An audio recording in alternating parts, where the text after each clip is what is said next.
Hi, my name's Phil. I'm talking about politics, and in this video, as the Brexit supporting Telegraph reports on Home Office figures showing a projected increase in the number of visas being granted to migrant workers, I'd like to point out how influential Tories are ignoring the lessons of their own failed experiments. But first, if you'd like to be notified of daily news and politics, please subscribe to the channel. So the Telegraph are reporting that foreign worker visas are set to double in 5 years. Makes a bit of a change from discussing asylum. Now they're moving on to actual economic migration. And after they go over the figures, they then settle into a list of Tory misconceptions about immigration. The main one being the emphasis on the party wanting a net reduction in immigration. But that is completely at odds with what they claim at other times. See, one of the arguments with the extreme Tory Brexit was controlled immigration. Oh, we're not against immigration, we just want to control it. Yet the amount of work-based immigration is set to go up. Now, that can only be because we have more need for migrant workers, can't it? After all, don't the Tories say that we've now got this shiny new points-based immigration system?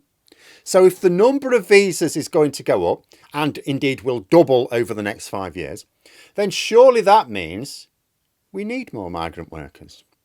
So why are Tory MPs saying that there should be a net reduction? I can get grifters like Nigel Farage saying so, because he's completely separated from the functioning of our immigration system. But the Tories devised that system and have complete control over it. So how can they square this circle of having devised the immigration system, having complete control over it, seeing that it's going to lead to a doubling of visas issues, and still conclude that net migration needs to go down? Doesn't make sense. It defies logic.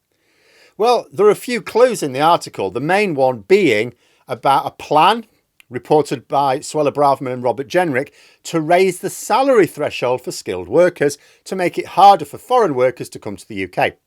And this is because in reality, our points-based system doesn't actually put the emphasis on skilled workers, but well-paid workers. It's easy to get the points needed for a visa if the job pays well, and almost impossible if it doesn't.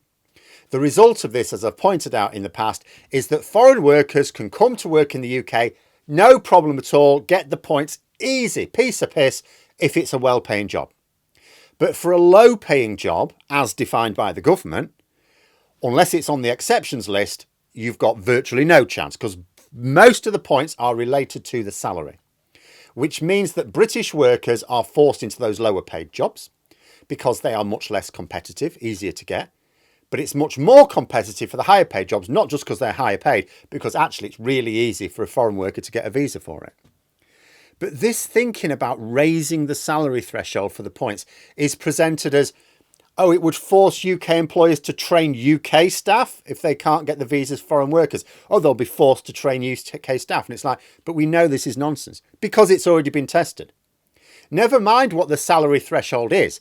It's already set at much higher than minimum wage.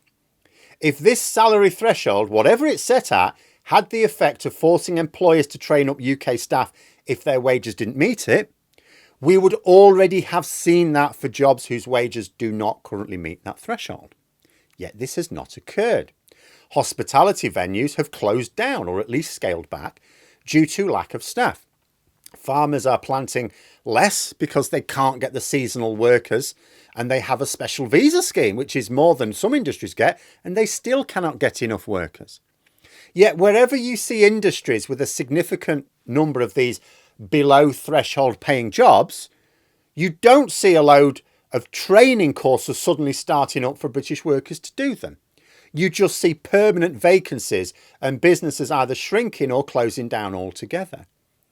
So all that would happen if the threshold is raised, you'd get exactly the same phenomenon on a larger scale. You know, when I describe people like Braverman and Jenrick as mad, I've got good cause. What is it they say? Sign of madness is doing the same thing and expecting different results. Also, this emphasis on British employers training up workers. Now, there is always, where that is valid, always going to be some reluctance for private businesses to train workers. People working in the private sector regularly tell me, look, Phil, the problem is you can spend time and money training up workers, right? Okay, you do that. And then they can just go and work for a competitor who benefits from your company's investment. If there's a skills shortage in the country, it's for the government to address it. But the Tories' attitude to everything is that the market provides, even when it very obviously does not. And because the Tories are failing to reconsider their ideology, even when it isn't working out in reality as they imagined, they're just going to keep making the situation worse. It's like trying to cure a broken leg. Leeches, that's the thing. Ah, the leg's still broken. Right, more leeches. Must be the answer. More leeches. But there we are. Those are my thoughts. Let me know yours in the comments below.